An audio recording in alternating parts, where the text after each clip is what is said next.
the affirmative team, the one that stands for the motion. Omolara, please, Erica, tell us why you believe your team won this debate. Hello, everybody.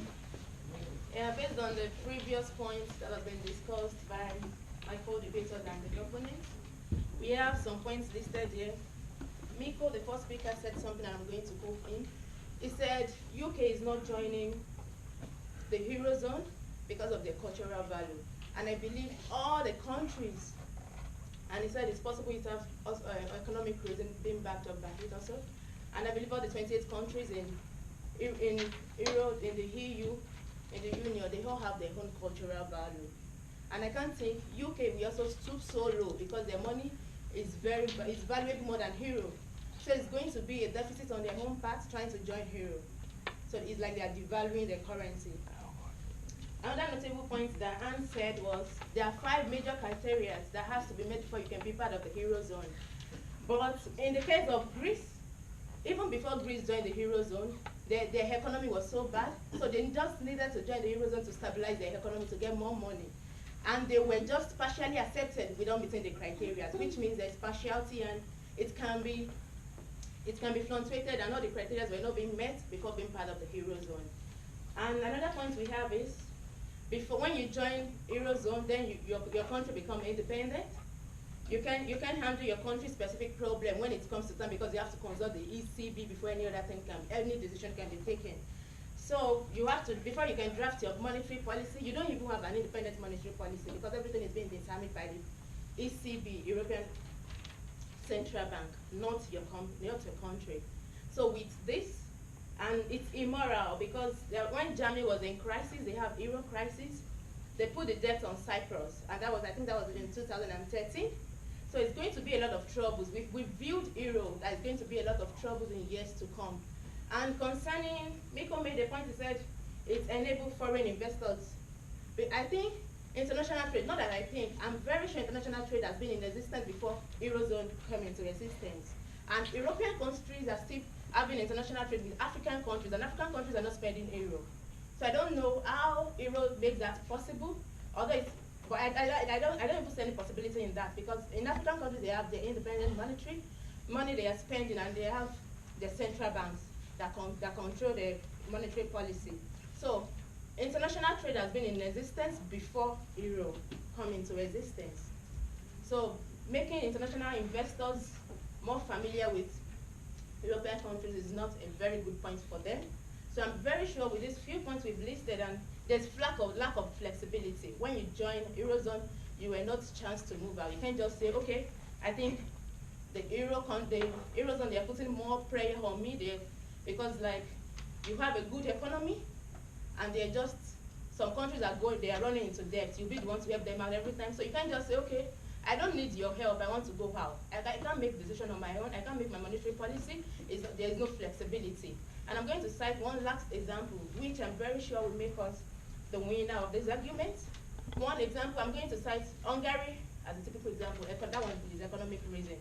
Hungary failed to join the Eurozone, and they have the cheapest economy so far I can see, because compared to the standard of living here in Finland, which is very high because they spend euro.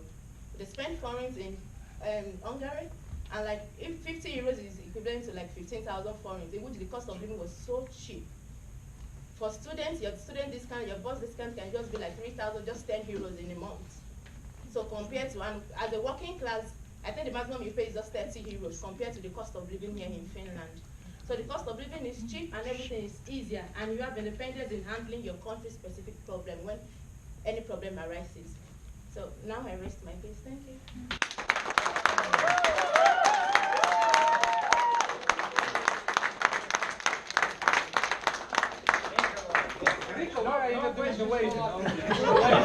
No questions for the third speeches. Thank you very much. Thank you very much for your contribution. Now we welcome the third speaker of the opposition team. Thank you very much. Good morning. Good morning. Well, before I affirm the point of my colleague, which I believe is a valid point, I would like to say that it is evident that the single currency in Europe is bound to face criticisms when challenges comes up. And challenges such as what we're facing in Greece. And that does not invalidate the fact that it is not the best way of transacting currency, that is using the single currency. Before I move on, I would like to give cite the points. They gave some points on the fact that Greece, what they are going through, and that is the single currency is the cause of the crisis there. Well, Greece failed on their own part to justify their point. Greece came out with a fraudulent statement of how the economy is faring. EU club, before you could join, there is a criteria for you to meet, and they did not meet, of course. The debt to deficit, it should be 60%, but Greece came up with 103%. The other one, which is how the economy is faring, that's debt to GDP, should be 3%, but Greece came up with 3.7%. All this shows that Greece were not transparent during the transaction, during the process of coming to joining the club of EU. Also, you said something about we're talking about why did UK, why did Sweden, why did they not join the EU? My colleague gave a valid point, simply because of moral. But the truth is, Holland also has a moral. They have king, they practice monarch, and they joined. Another thing is, UK could not join at that time because there was crisis and the interest rate was low. So just imagine, as a businessman, you need to invest and you're seeing that there's crisis and the interest rate is low. Could you invest your money there?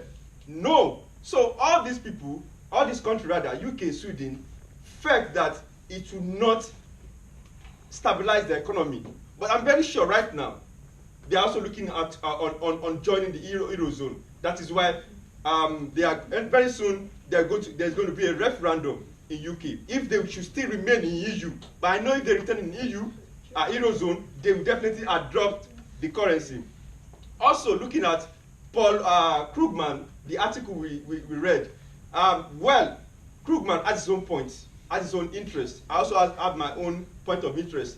I don't need to support what he said. But along the ending of his article, he said something which caught my attention. He said, should Greece opted out of the Eurozone? He said, probably no.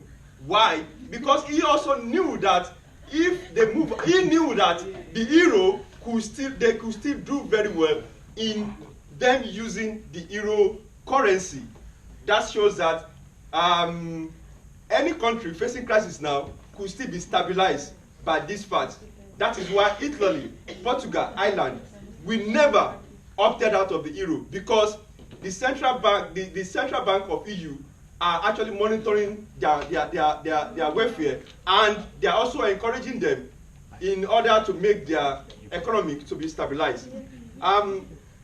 Lastly, I'm affirming my colleague points. So many ways. Well, before I move on to that, Lara mentioned something on Hungary, the fact that Hungary is doing well, they are not using the euro currency. But I would like to call your attention that the fact that they are living very well in Hungary doesn't justify that the economy is stabilized.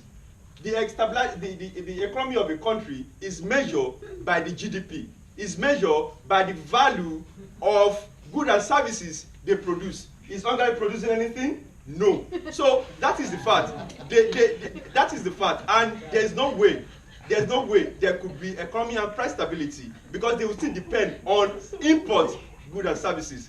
Lastly, my colleague, I affirm their point, because common currency actually facilitates specialization, exchange, and also integration of national markets into supranational wider markets. Also, it actually reduces the cost of transaction costs induced by currency risk. Lastly, it reduces the possibility of national governments to finance deficits using the country issuing currency to facilitate their debt. By this, we can see that the Central Bank of the European Union are doing very well to make sure there is no instability in the economy of those countries that are under the Eurozone. Thank you very much.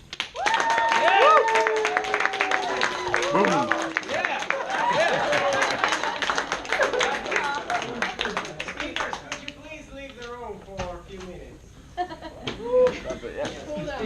Get up! Get up! Separate room. Separate room. No fight. Fire! Boom, we destroyed you. Cameraman! Cameraman!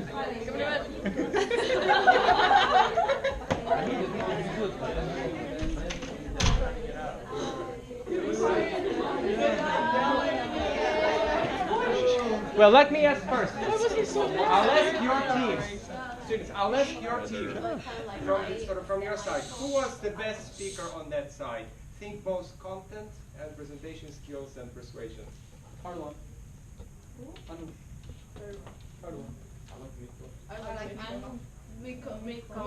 What about the audience? Former students, former students. Who was the first student on this side? Yeah, the last one. How many of you support Miko? Okay. At least he didn't yell at us. Yeah. How many of you support the Anu? Giorgio, you're not. Again, I think it's even. I think they could.